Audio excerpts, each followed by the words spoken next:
Oui, la visite de l'ambassadeur du Grand-Duché du Luxembourg pour remettre un don de congélateurs, 40 congélateurs à l'Institut Pasteur, dans le but de faire une biobanque et de permettre aussi de conserver les échantillons biologiques.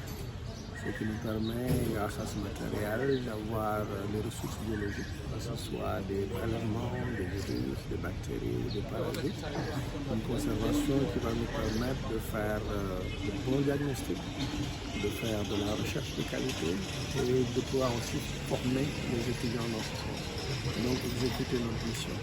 Ce qui est de plus en plus important dans ce don, c'est que le Luxembourg a une grosse expertise dans ce domaine-là pour faire une chaîne de froid à assez basse température, donc qui peut aller jusqu'à moins 80, et qui par exemple pour la conservation des vaccins ARN messagers est important, et qui permet aussi de conserver de longue durée.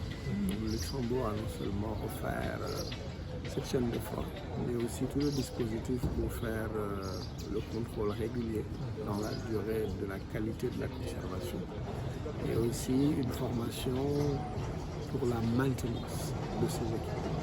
Tout ça fait que c'est quelque chose de très précieux. Donc l'ensemble du don est de à peu près 250 millions CFA.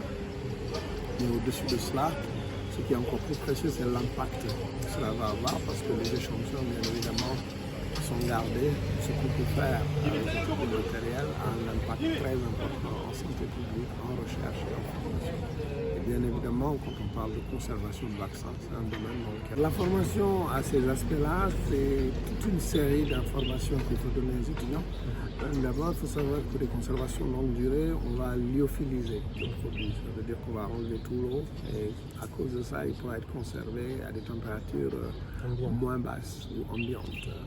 Un autre volet, c'est qu'il y a toute une démarche, une fois qu'on a fait la conservation, de suivi de température selon une démarche d'assurance qualité. Et là, il faut former aussi les étudiants dans ce sens. Les technologies pour faire de la collection de produits biologiques, comment le suivre dans le temps et comment permettre de l'utiliser plus tard, demande aussi un certain savoir-faire. Donc les formations tournent autour de l'acquisition de ces connaissances, autour de concepts aussi importants sur le l'impact, par exemple, si je prends l'exemple de la surveillance, aujourd'hui quand on prend un prélèvement, pour pouvoir le conserver dans de bonnes conditions, pour faire des tests au laboratoire, pour savoir s'il y a une épidémie ou pas, on a besoin de cette logistique. Ça, c'est un impact pour détecter par exemple des épidémies.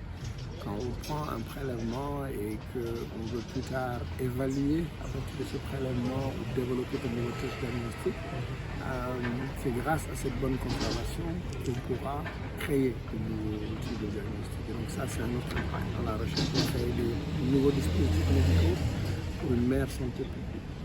Un autre type d'impact, c'est aujourd'hui dans le domaine des ressources biologiques, c'est des formations très spécialisées, du matériel très spécialisé, et le fait de pouvoir le faire avec cet équipement de dernière génération est quelque chose d'absolument précieux. Donc c'est un peu à travers ça qu'on peut voir des impacts très concrets.